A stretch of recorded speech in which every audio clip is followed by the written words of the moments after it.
lot of people, they say, oh, you're different.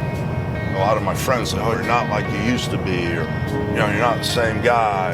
Your ex-wife, your 52-year-old wife living with an 18-year-old boy, if that would have been back in the day, we'd have never seen him again. You know, when you get done with him, Hogan, he'd have spent the rest of his life in a wheelchair. And I said, guys, you know, I'm not the same guy. Maybe you don't recognize me, but this is the real me.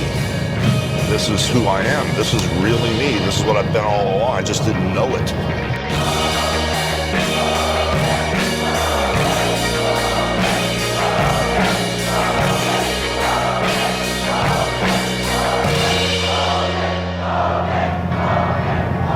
I just didn't understand why I was here. I didn't understand why I was put on this earth, you know, but I know now. So that guy you knew before, that wasn't me. This is the real me.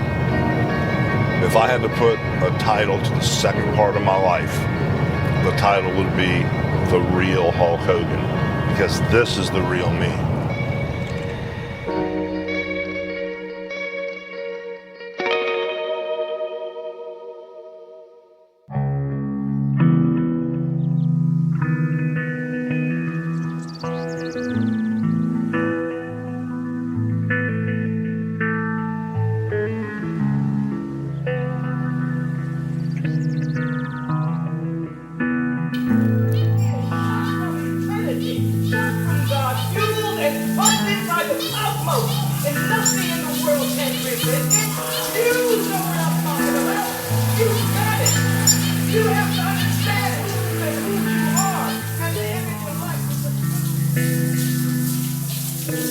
Everything was a fight for me.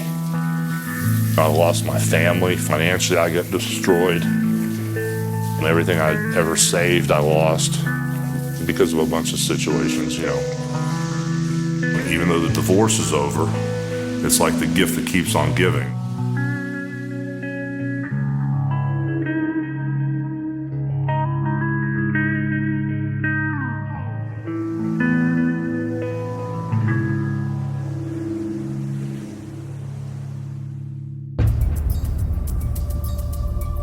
Mornings aren't what I would like to call normal. There's an agenda when I get up, you know, and it's usually based around lawyers.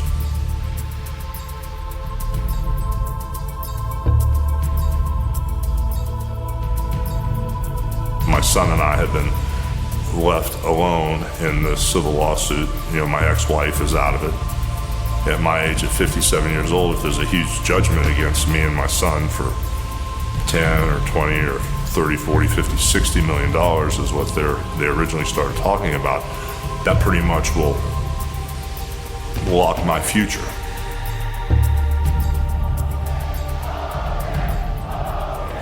Now I'm not a millionaire now, that's for sure.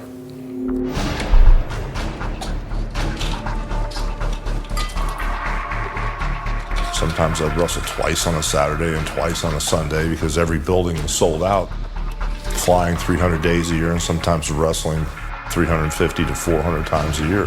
I lived it, man. I did everything. You know, I gave up everything to be a wrestler.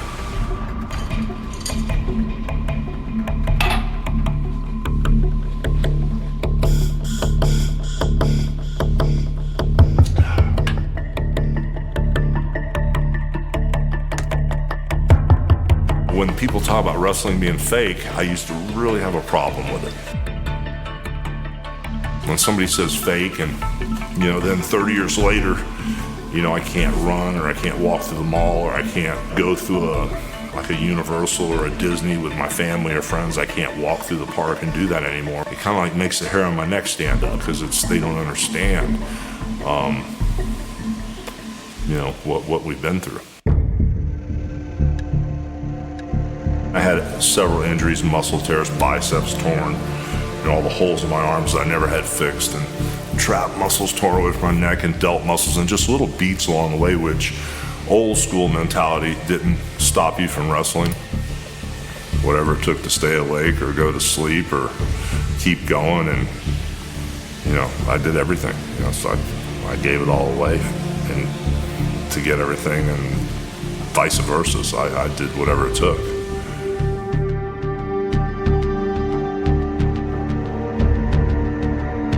If I had to play it back again, and I could be just a normal person, you know, and healthy and have that perfect family.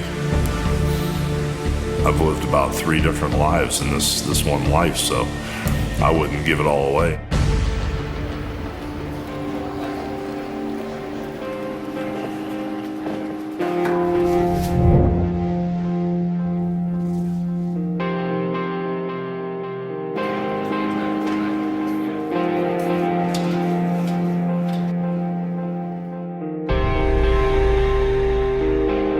It's amazing that even though I've lost everything else, I still have wrestling. Going in the middle of the ring was the only time where I was really present and I was aware. To get my head right, to get in the ring, physically, it's just ridiculous to even think about. Lacing the boots up is the hardest part. Walking to the ring, climbing in there, trying to move quick or shift, adjust. The pain level is it's a rush, brother. If I don't watch what I'm doing and I take too many liberties, there can be a point where you can't fix things. If a baby in the next room starts choking on a piece of plastic, you stop whatever you're doing and you run and care for that baby. Nothing else in the world matters. That's what happens in this ring. It's not a conscious choice I want to make for no reason. It's not a choice that, okay, I want to get in the ring and get that euphoric high, but to get there, I know what's going to happen. If it meant rounding third base, if it meant a tsunami that would change the tide, if it meant winning, I wouldn't think twice about it.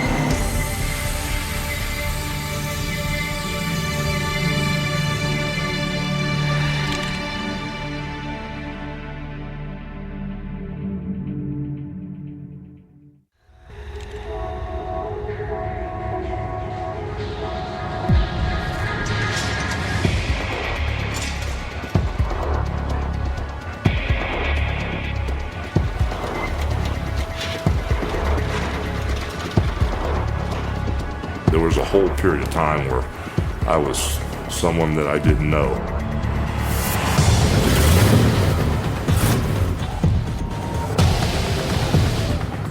And I was doing stuff I'd never done. Bouncing from strip bar to strip bar. Being the last one there when it closed. Drinking and carrying a gun on me. Just running around like a nut.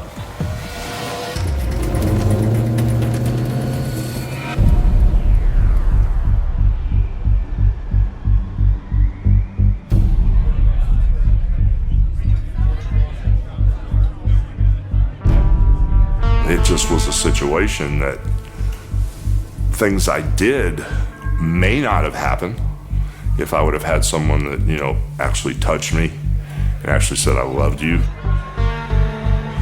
The standard goodnight was F you, and it was very consistent. You walk by somebody who's standing there cooking breakfast and the normal instinct is to reach over and touch them. Hey, good morning, give them a little kiss. Well, get to the point where I knew better than to do that. And if I just went out one night with the boys and drank my ass off, it's because I just heard about 4 or 5 FUs over the phone.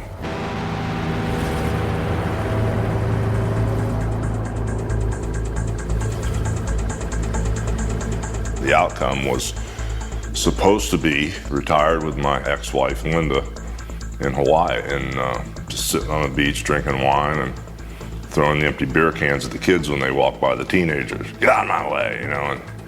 And all the money I saved, I dreamed I'd just be on the big island and then flying back to the mainland and see my kids every once in a while. I just thought I had a wife that loved me unconditionally, and I thought that after everything we'd been through, the fights and the traveling and how hard we'd worked, I never dreamed I would grow old with her. I never dreamed that I would be by myself.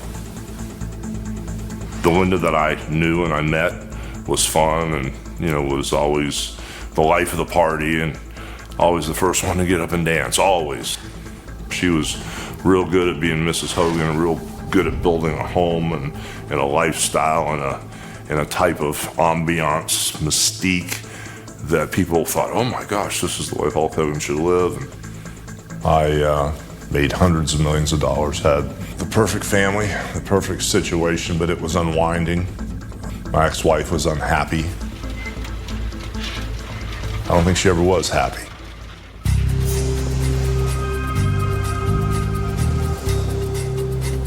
We put on a great front, we had Band-Aids that would come along, such as $1 million checks that would show up in the mail. Then there was my first child. It was a huge Band-Aid over the problem of unhappiness, and the second child. And there were a bunch of Band-Aids in the 23 years, but all of a sudden, when you peeled everything back, I just didn't have the right partner.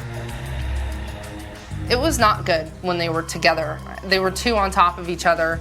I think that they both started to see they were growing apart. I quit working to try to fix my personal situation, save my marriage, so the money was going out at a rapid fire rate, and I was only making a couple $1 million a year at the time, but there were 7, 8, 9, 10 being spent a year. And that's when the financial problems started happening. Not everybody's perfect, and I think, he's such a sensitive soul. With any guilt that he was feeling or any, sadness or loneliness or anything, everything came down on him at once. On to another developing story out of the Tampa Bay area this morning. Hulk Hogan's son, Nick, seriously injured in a car accident overnight. Came upon the accident. I saw the yellow car wrapped around a palm tree. I didn't see Nick anywhere. Started yelling and screaming for him. The back wheel of the car was bent up where his head should be. And I pushed past the cop. Actually had to be very aggressive with him. And I reached in and I pushed the seatbelt, and as everybody grabbed me, he just crawled out from under the steering wheel.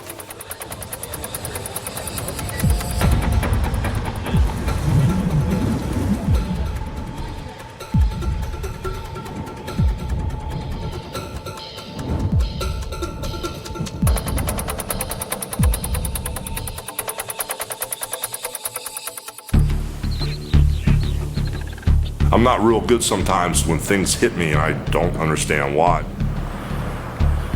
I got a phone call and my attorney said Linda filed for divorce. That's when it was like a kick to the head from a mule. When I came here, it was tough because everything was gone. When I came home and came to the back door, there all those dogs rushed up to you. They weren't there. So I went up to Brooks' room. The room was empty. Nothing in the closets, and it was kind of like, whoa, okay.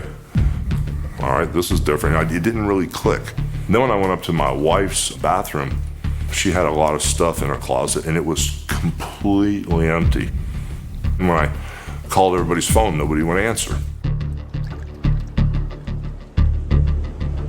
None of it seemed real. It was like someone else in someone else's situation. I was, out of my mind, and it wasn't good at all.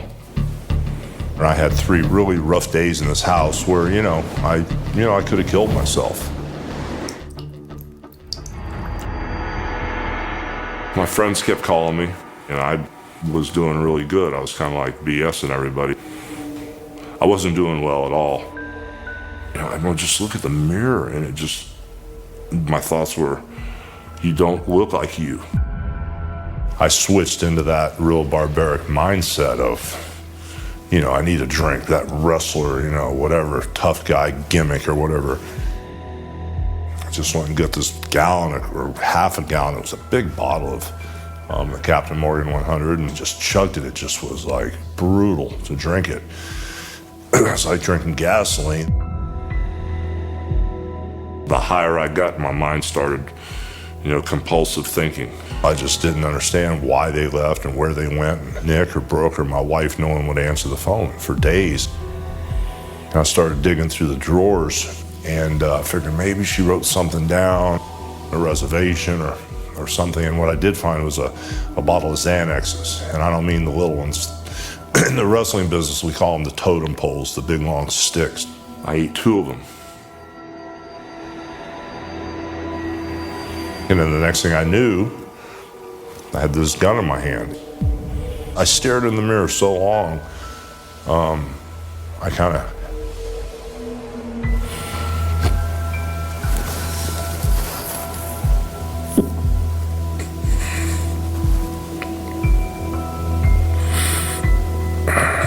I stared in the mirror so long, I kind of hypnotized myself. I'd hit it on my face and look at it and hit my teeth with it. And it seemed like the more I played with it, I was in this trance. And it just went on for days. The trigger's real sensitive. So I just was thinking, man, this is the ticket, you know, this is real easy.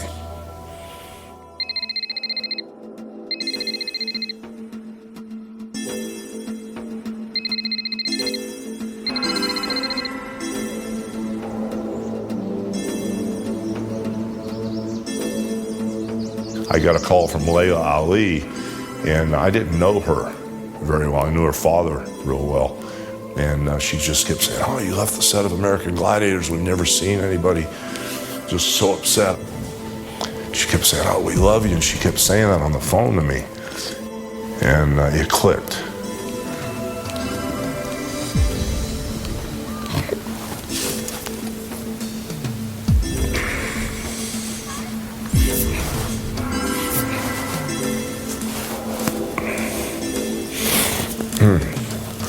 Something in my head clicked, and I couldn't get out of this house fast enough, man.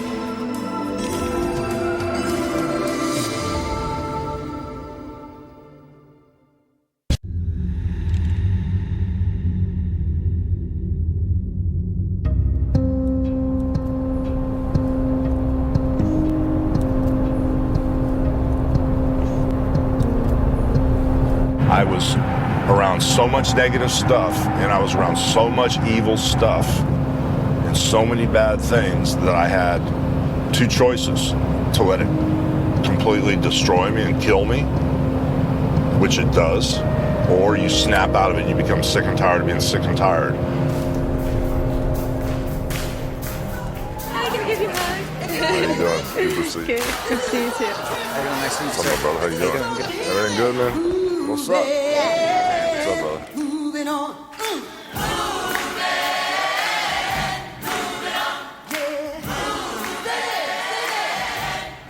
Layla was telling me about this church, you know, and I went there, and it pretty much changed everything. If I wasn't here right now, in the moment, you know, walking in this light, walking in the Spirit of Christ, I would be dead or in jail.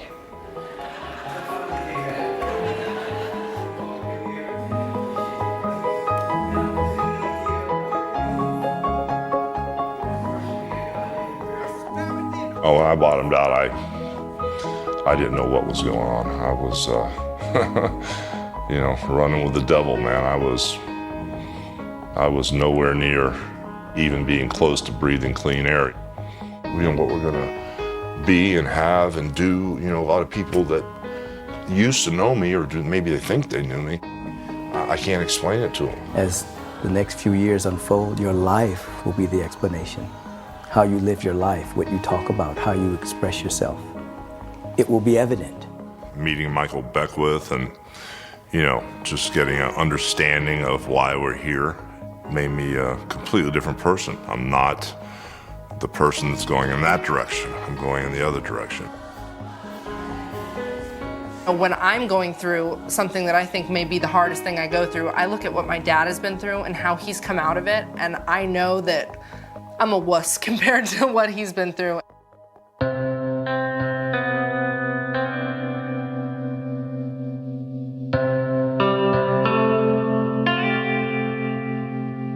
Main thing I'm worried about now is Nick, because if it was me, getting drugged in front of a courtroom for 3 weeks, and you know, you horrible people were in this accident that wasn't an accident. You planned this accident and all that craziness. With me, I'd survive, brother. You know, I'm cool. I'm already there. I'm already dialed in, so it's all right already. You know that. And I just worry about Nick, so I just caught myself getting tangled. And Yeah, that's the father. That's the father. Yeah. Because you're not just going to get it and just stay there. Yeah. You know, when somebody touches that button within you, that's an indication, that's an area that needs to be healed. Well, I'm just getting started. I now understand that everything I have is inside of me. The spirit is in me, the energy that we all have in us, and I'm becoming more of myself every day. We remain so thankful that we just let it be, and so it is. It is so. Amen. I've changed my thinking. And the moment I changed my thinking, good things started to happen.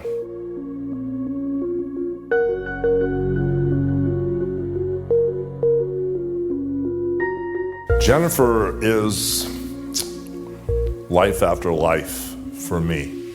We hit it off instantly. It was like we already knew each other. Even though there is an age difference, Terry's really vivacious. He's very youthful. He loves doing all the same things I love to do. He's just a lot of fun to be around, and he's very interesting. And that's what I love about him. Who's this big boss here?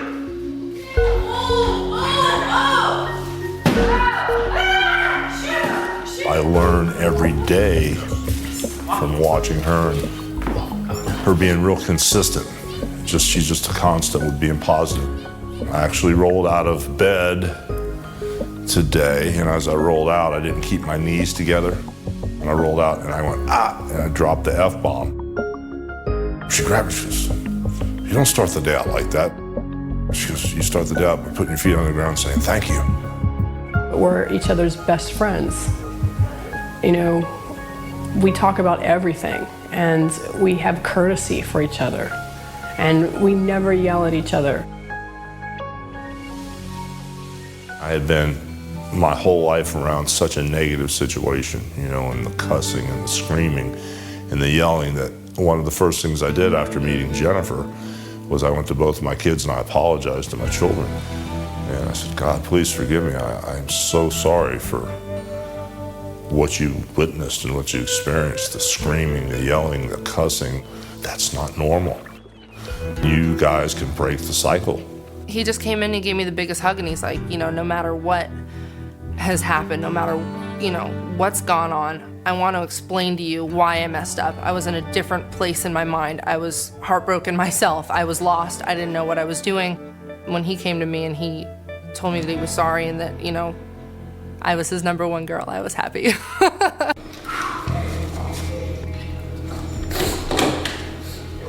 Jennifer straightened me out on a lot of levels. She's taught me how to be happy, you know, it's the main thing, because before then, you know, I didn't know, I never really laughed out loud or had fun, you know. When my kids heard me laugh, they went, "Oh my God, Dad, we haven't heard you laugh for years." And Dad's like this.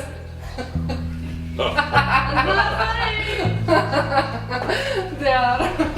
He wakes up and he's happy, and there's a million terrible things going on, but he's happy, and he's, you know, the most important thing to him is giving me a hug in the morning and, you know, petting the dogs and feeding the squirrels outside. I mean, it's like watching a brand new baby. That transition saved my life. It really did, because I changed my thinking. The moment you change your thinking, you can start attracting different things into your life. And I'm happy that I've got a job, and I'm happy that I'm going to do what I love.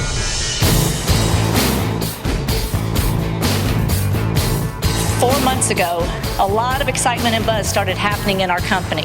At Madison Square Garden, Hulk Hogan shocked the wrestling world when he announced me and TNA as his new wrestling partner.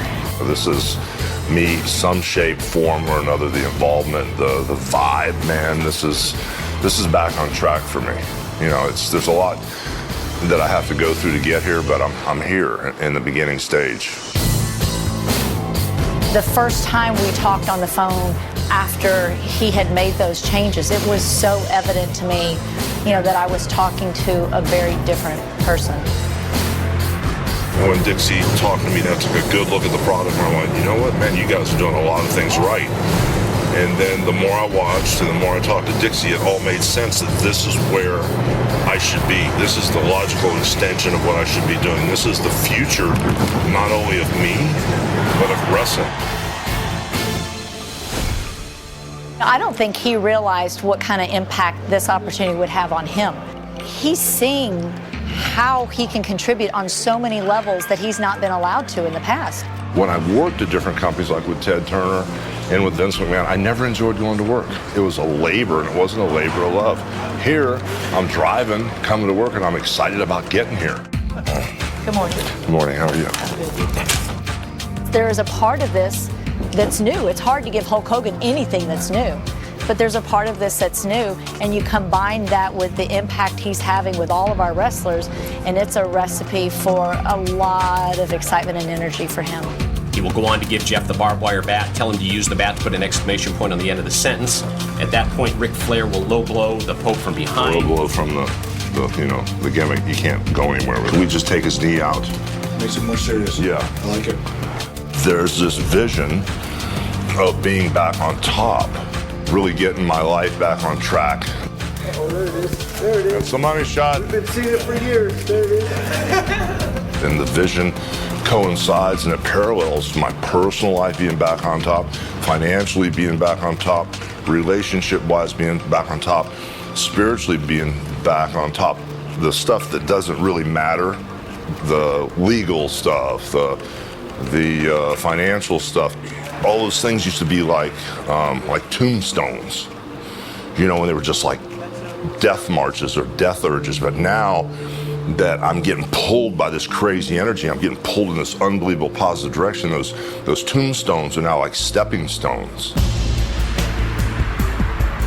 His participation and the impact he is having with our company is on such a different level because he's so open and energetic and free of a lot of what's been holding him down for so long. I let go. I surrendered. I said, okay, fine. I'm not going to fight over that stuff anymore. I know that the plan is already in place and I just need to walk in those footsteps. I've been to all the big shows. I've been to the dance. This is really happening. This is going to be not really competing with the WWE. We're going to put out a better product.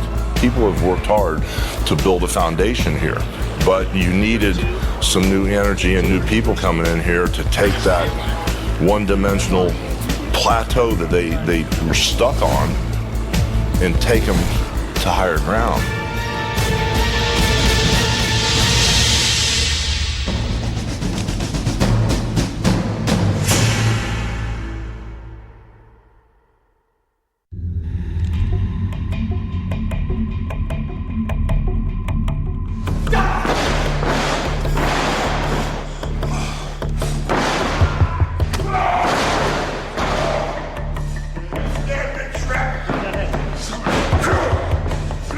I can't hit the ropes, I can't run, I can't take bumps, so I live vicariously through the boys, What's up, big dog? What's up, brother?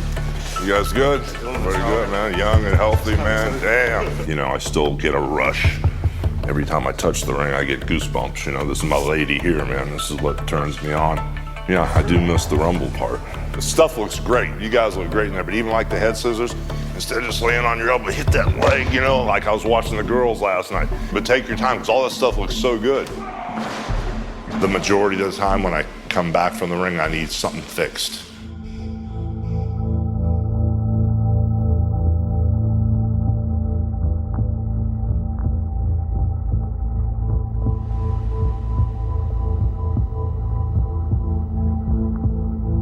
Hey, Doc, what's up, brother? How's it going? Good, good. Hey, thanks for sneaking me in here. I've got a situation where I'm trying to push things a little bit, and that slip thing, I just wanted you to maybe show me exactly what this thing was on a camera or something, and then maybe if I could see it, I could visualize and maybe work around it, because right now I can't, it just goes out, and when it does, I'm perfect until that goes out. I ran hard for a long time, you know, and I was kind of like, in some circles, the leader of running hard. Physically, you pushed yourself even when you're hurt. I think this is the only business where you learn to work hurt. I mean, really hurt. You go beyond human capabilities. I was always afraid to stop because I didn't want to be replaced. I didn't want anybody to figure out what I was doing, and I wanted to get so much distance between what they would call the so-called number two that nobody could even see my taillights. You've got multi-level degenerative changes. You know, you put a lot of wear and tear on your back. You get a little genetic predisposition to arthritis in the spine. But all of that's allowing bone spurs to grow, compressing all the nerves in your back. And to do any more surgery on your back, it's really going to require something open, something like a fusion, bolts and screws. And, you know, if you're cautious in the gym, frankly, if you stay out of the gym, we'll be able to buy you an awful lot of time. I can't do that. Well, I'd like to see you try to do that. Usually, I have to sit in a chair, you know, outside the ring. Just lock up, just grab a headlock. It's a rare occasion that I'll roll in that ring because if things aren't kicking in, I can't get in there because my joints hurt so bad. But if I get my 5-hour energy going and my cups of coffee and the Arthurtec pills I take and the Celebrex and everything else, you know, that the doctor usually shoots in my back for pain. If it's a good day, sometimes I'll roll in there. Let's lock up, bro. Throw that on him, come right in here. Just right. I've already been told that if it gets too bad, or you break anything else, or you destroy your spine anymore, we need to do 3 surgeries. The big surgery that we need, you won't live through. We can't take anymore. We can't take anymore. But look how much bigger that hole is than that. Can't they make it that big? I understand, but if we take too much bone out of that one site, that can create additional instability, and then the fusion is going to be necessary. We've got to be responsible with how much bone we take out.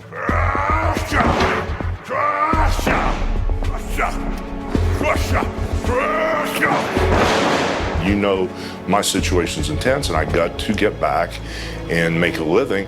If I can keep my job and keep my position, I can prove that I know what I'm doing, and it'll be a job that I can keep, you know, for a long time and get back on my feet. So I need to get in the ring one more time. I was dazed. I was overwhelmed. I was attracted to the light. It was just like a huge fireworks that were constantly blowing in my face, and I was just kind of like hypnotized into keep going. It was so intense.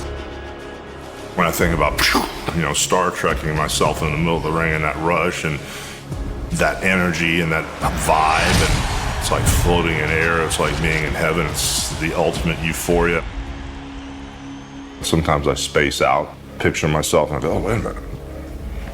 No, I can't do that anymore. See, I don't think you understand. I just need to get through this one thing, and I got a feeling that if I don't get some type of relief, if this guy knocks me down or slams me or he throws me outside on the concrete floor, I'm not going to be able to get up unless I can't, you know, unless I feel, you know, strong and comfortable. And if you say my back is already too compromised, well, then what am I going to do for a living?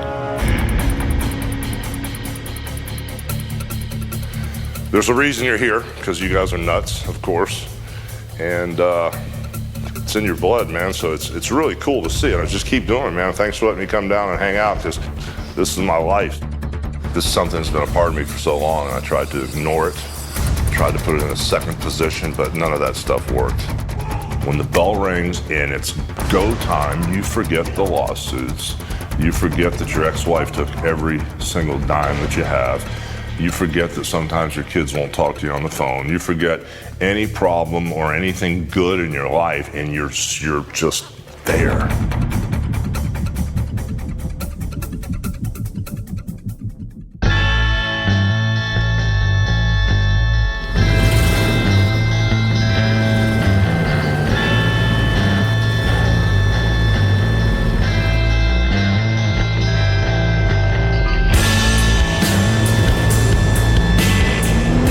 Understand how I'm going to do, say, be, and have things that are so much bigger than I had the first time. That whole Hulkamania vibe, that monster rumbling. It's almost like a tremor before the whole world opens up. That's happening right now. This is not a dress rehearsal. This is really happening.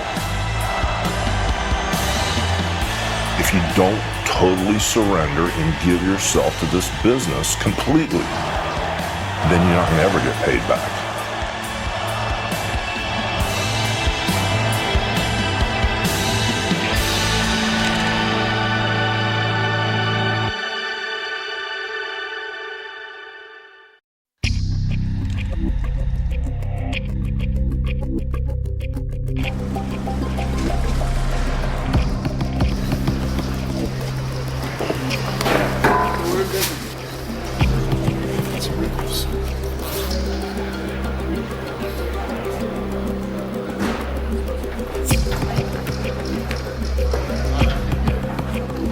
Before I was Hulk Hogan, I knew what it was like to be normal. It was just so insecure.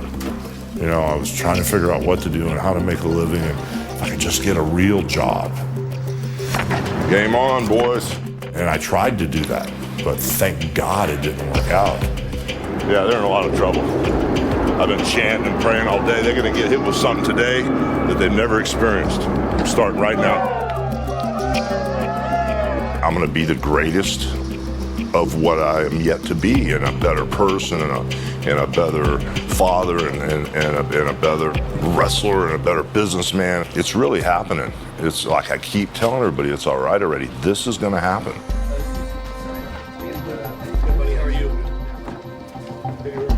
I feel like his purpose hasn't even been fulfilled yet. Even though he is a legend and he's done so much in the wrestling world, I feel like he is going to inspire a lot of people with his story. I was trying to tell him, it's time for you to rewrite the ending to your legacy. Don't let this be the ending to Hulk Hogan. Do something special, make an impact on the business you have given so much to. I think the thing that makes me so proud of my dad now is seeing the person he's become. You know, some people hit rock bottom and come out hating the world and thinking that the world owes them something, and they come out bitter and jaded. And instead of him becoming that, he used every bad thing that happened as a lesson to become a better person.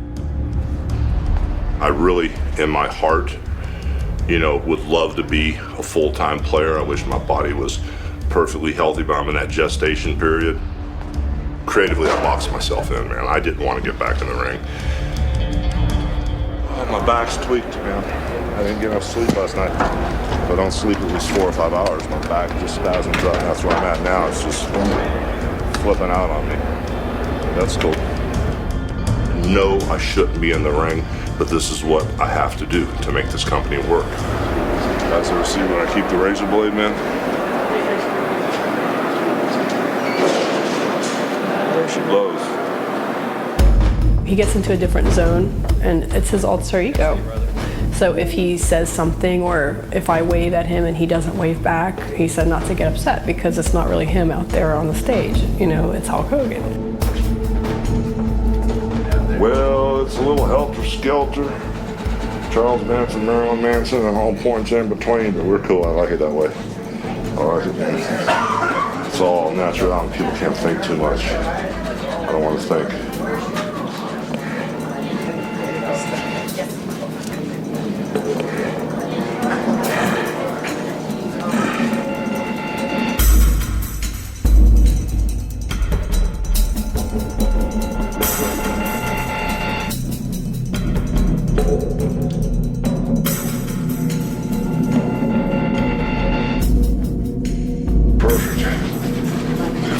Big brother upstairs, he said everything's perfect, man. Everything's exactly how it should be. All right, we're good. Tonight's a rebirth, man. Tonight is, you know, wherever this company's going, I've already been.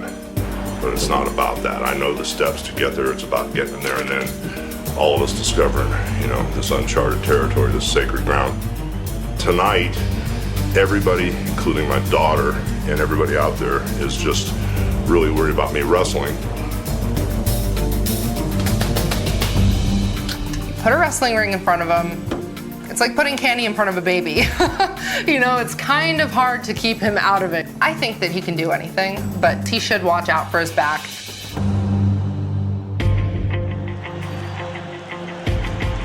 This atmosphere is that energy thing, man, that I love. This is me, you know, it's kind of like this is a foundation.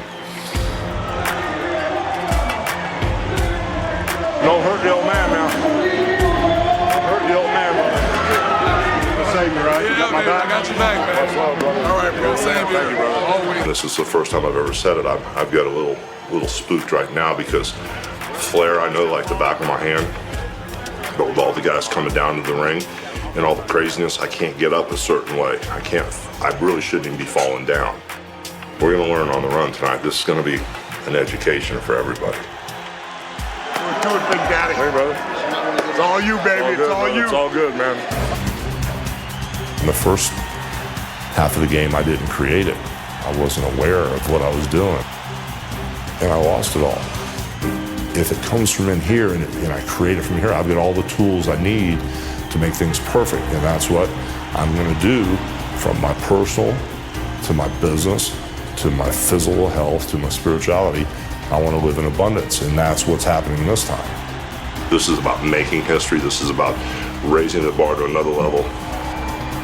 I'm going to find out which one of these young kids or how many of these young kids can follow my lead, because we're on the fly now. This is an audible, brother, at the highest level. I hope they can follow. I hope I can keep up. It's going to get crazy, brother. Just watch this. Everything that I thought was the total end of my life has now become a new beginning.